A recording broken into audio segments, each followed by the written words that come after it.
Hi, I'm Carmen, And I'm Steven, and this is Vienna Past and Present. where we walk through the gilded and sometimes not so gilded halls of Vienna's history. So, when you look at any city skyline, you probably think about the architects, the builders who constructed it, monarchs and the royal projects, the people living there and shaping it.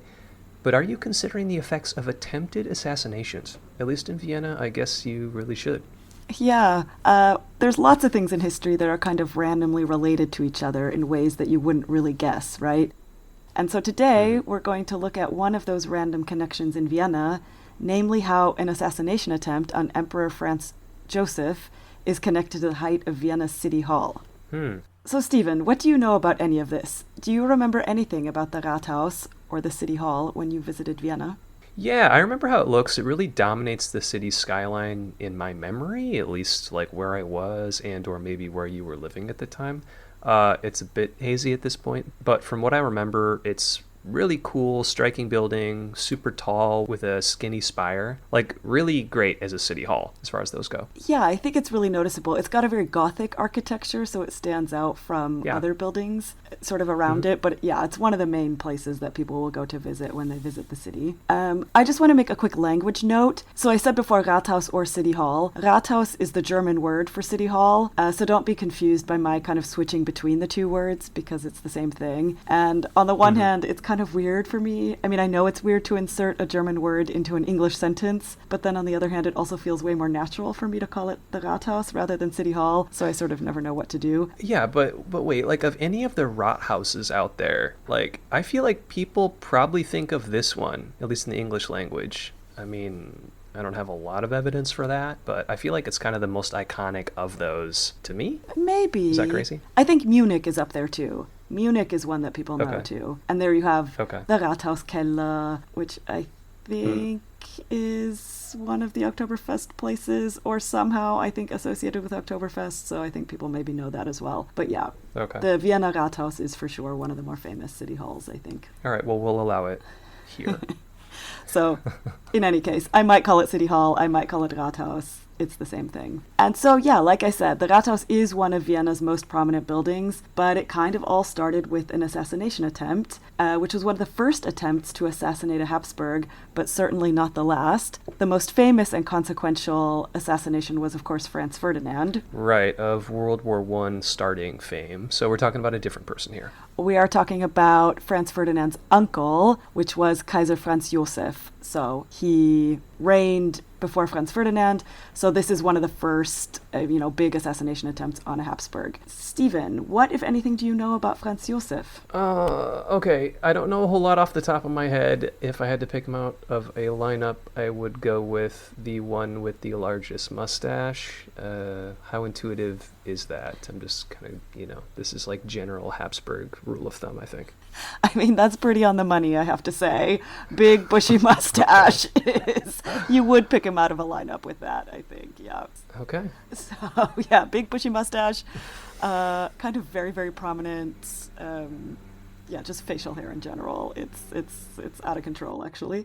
And he was one of the longest reigning emperors in history, I think, even. For sure, he was the longest reigning Habsburg. I think he was on the throne for like 70 years or something. So he went through it all. Wow. And he saw it all. But he became emperor also very young, obviously. To be on the throne for 70 years, he would have to be pretty young.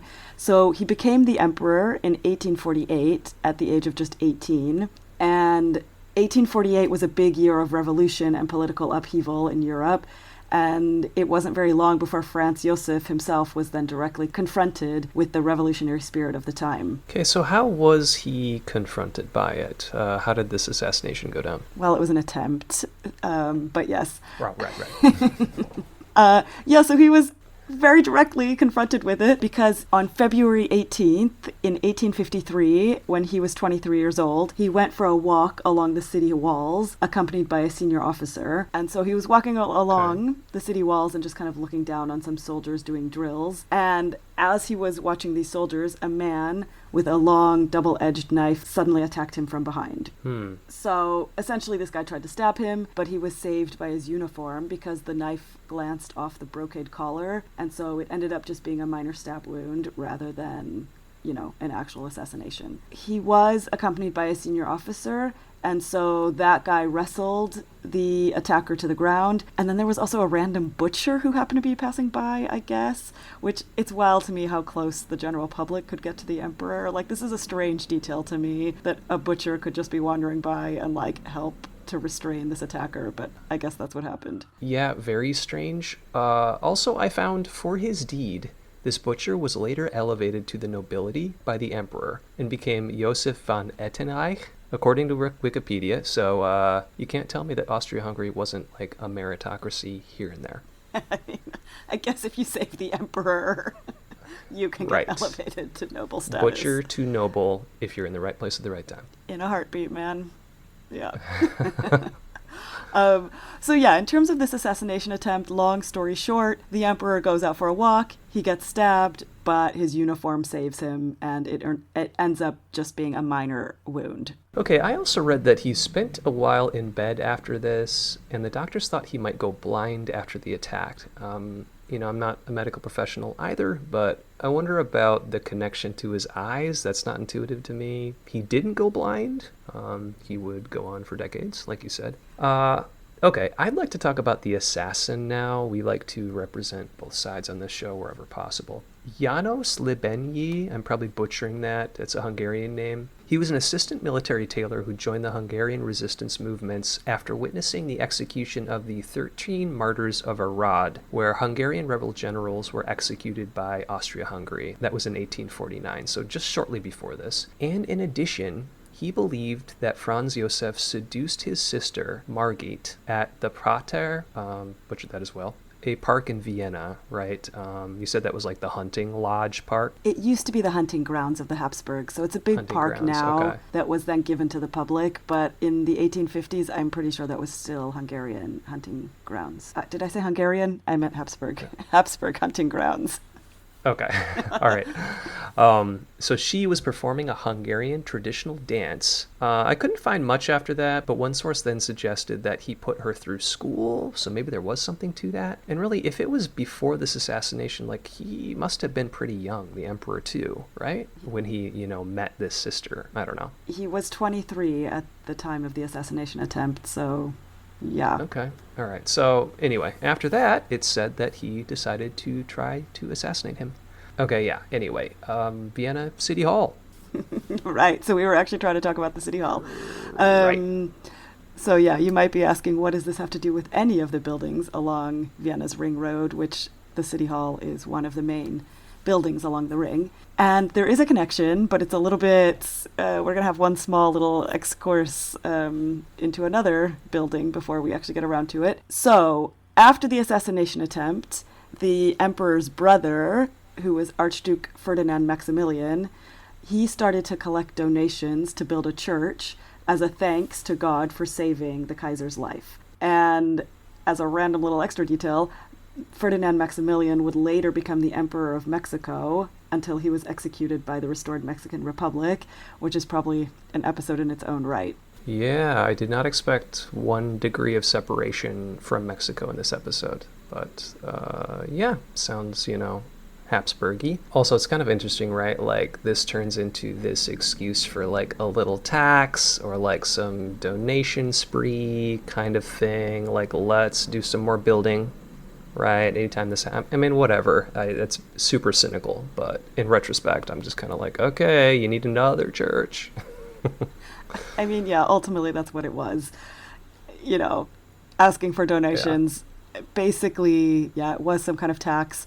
Although I think, I can't remember now, I did read a little bit about who all donated. I think the federal bank actually donated quite a lot. That was like a large portion of it. But yeah, ultimately, I mean, it was the taxpayer, I think. Donation, yeah. Right. And I think some nobility also helped to... So that's how it worked. Maybe good old Butcher Ettenreich, what did you say his name was? The new nobility? Yeah. Maybe he was chipping in. Okay, we work on that interview next, okay? Find that family. Yes. So in any case... Ferdinand Maximilian started collecting these donations to build a church, and from those donations, so he did collect quite a lot, and they ended up building the votive church, called the Votivkirche in German, which was one of the most prominent and the only religious building that was built along the Ring Road. And the Ring, maybe I should also explain that very briefly. So you have the center of Vienna, which is the first district, and then around the first district you have what is now called the Ring Road. That used to be the city walls. So that's, the city walls is actually where the Kaiser was observing these soldiers doing their drills when this stabbing happened. And then in the subsequent years, the city walls were torn down, and then you had the Ring Road that was built, and a bunch of new buildings, and a lot of what would be the main tourist track these days in Vienna were built up along the Ring Road. And so the votive church was one of those buildings. It was one of the first buildings that was started. Construction was started in 1856, but it took 23 years to complete the votive church.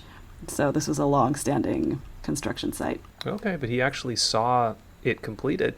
All right, he lived long enough. He did live long enough to see it completed. He lived long enough to see a lot of stuff. Yeah. Okay, but this is supposed to be about the city hall and not about a church. City hall. So let me try to bring this back to City Hall, which was actually supposed to be the point. Right, so like I said, along the Ring Road, lots of construction was going on. So this whole road was being built and all the buildings along the road around the same time. And so the Rathaus was also built around this time from 1872 until 1883. An extra detail that I like about the Rathaus is that during construction, there was a debate about whether to add a chapel or a wine cellar, or both. And in true Viennese fashion, they decided that the chapel was not needed and was rejected, but the wine cellar was approved because, a wine cellar is a necessity. Okay, their true colors are showing here, which I really like. Plus, they already have enough cellars full of skulls and stuff like that, in Vienna. So I think this is a good choice. Yeah, you have a lot of these plague mass graves and stuff with skulls and bones. Yeah, so a wine cellar, I think, is the way to go. Let's get a drink. Okay, on that note, this seems like a good place to take a little break.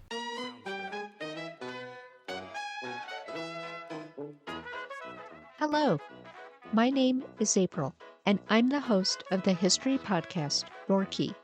Dorky is 2 words, door and key. It's a play on the word dorky, which is really fitting because I'm a dork who loves to talk about history and random events and people from history. So come join me as I dive into these events and people. From Ötzi the Iceman to Studio 54, I cover it all in a way that's easy to consume. Get ready to hear a new and different perspective and gain a deeper understanding of the past while having some fun along the way.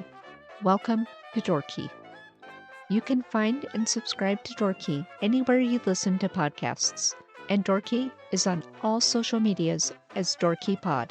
So be sure to check all of that out as well. Talk to you soon, friends. And now we're slowly getting to the point. Because the votive church was dedicated to his life being saved, the Kaiser decreed that the spire of the city hall could not be higher than the spire of the votive church. And the votive church was 99 meters tall. So basically he said that nothing along the Ring Road, including the city hall or the Rathaus, could be taller than that 99-meter tall spire of the votive church. Okay. And technically, indeed, the city hall spire is only 97.9 meters tall, so it is slightly shorter than the votive church. But in very Viennese fashion, the architect immediately set out to bend the rules and to figure out a way to kind of get around this. So, enter the Rathausmann. Okay. If you look closely at the city hall, and you do have to look pretty closely, you will notice that at the top of the central spire, which is the tallest one, there's a statue, which is the Rathausmann, or the City Hall Man. And he is officially not a part of the spire, but he stands at 5.4 meters tall, and he's fashioned as a knight holding a flag. So it's effectively a statue on top of the building of this knight who has a flag in his hand. Okay, is he special in any way, or is he just there to make it taller? Like a knight with a flag, it's not sounding super special right now. No, he's not any particular person. Really, it was just to make the building taller. No particular person even. Love that. There's nothing particularly special about him except that he's not technically part of the building and he's tall. And so it basically was a way to skirt the rules because the Rathaus, including the Rathausmann, is just over 103 meters tall. But because this statue on top, the Rathausmann, is not officially part of the building and not officially part of the spire, it technically does not violate the emperor's decree. Merely a statue resting on top of the tower. Got it. Not part of the building. Exactly. And I have to say, this is so Viennese to me. Okay, so they're rule benders? Because I wouldn't automatically think that.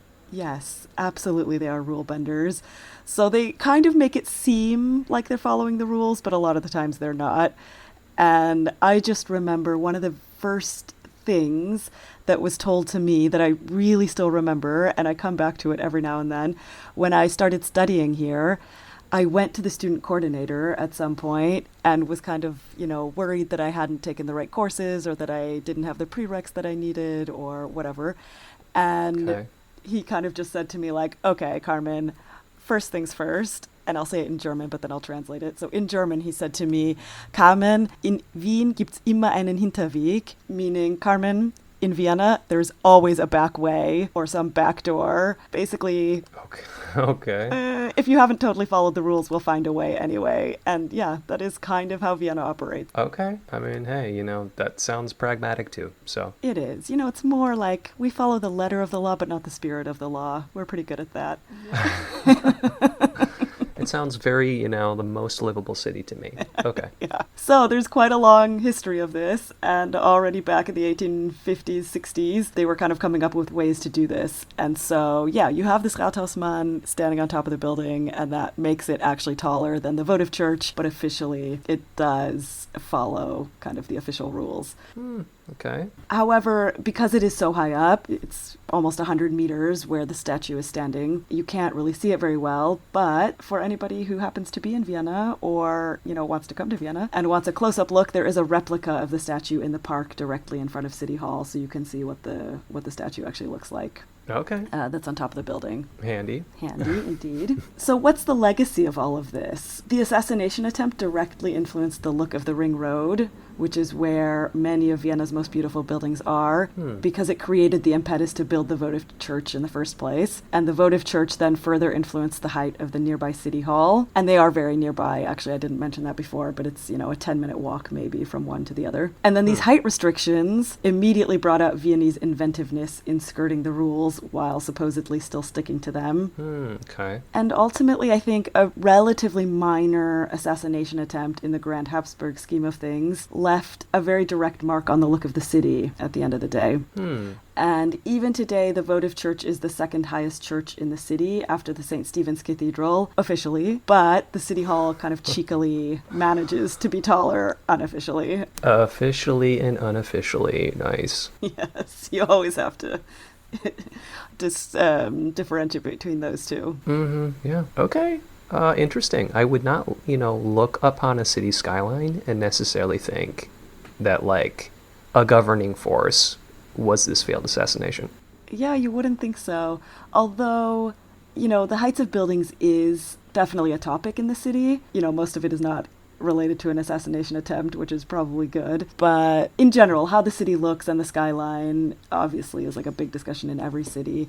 And Vienna has had many, many other sort of discussions around this. But I think this is one of the earliest, as far as I know, one of the earliest restrictions on how high buildings can be. And on the whole, Vienna is not a particularly high city compared to American cities, right? It's built pretty low. Right. And this was one of those first restrictions on how high a building was allowed to be, although, of course, they did get around it slightly, but by a couple of meters only. Right, and it makes a lot of sense. You have to kind of, when I picture this actual conversation, right, where they're like, okay, it's decreed that it must not be any higher than 99 meters. I can't imagine that it was the Kaiser's idea, right? It was probably some architect being like, oh, hey, let's put this in front of him. And then let's say the reason is because, this church needs to be the highest because of you. There would probably architects or some other force behind this. I kind of wonder about that. And that, to me, really is kind of brilliant foresight in a lot of ways. Because, yes, it does really make this skyline skyline, it has its most beautiful buildings are its most prominent, right? Like so many European cities, like you're saying, they have these kind of lower skylines,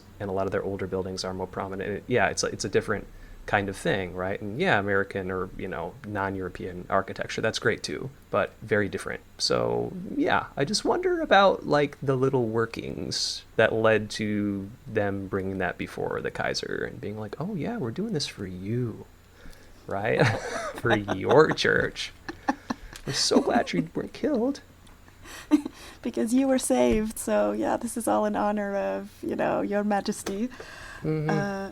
No, but that's actually a very interesting point that you raise. I don't know if there were sort of these machinations behind that, but I could imagine it as well. Yeah. And if so, really good foresight, actually, in a way, to think about how a city looks and how further city planning might affect, your skyline and what kind of skyline you want to have. It's just these little hidden heroes, okay? Like that architect or whoever, that butcher, okay?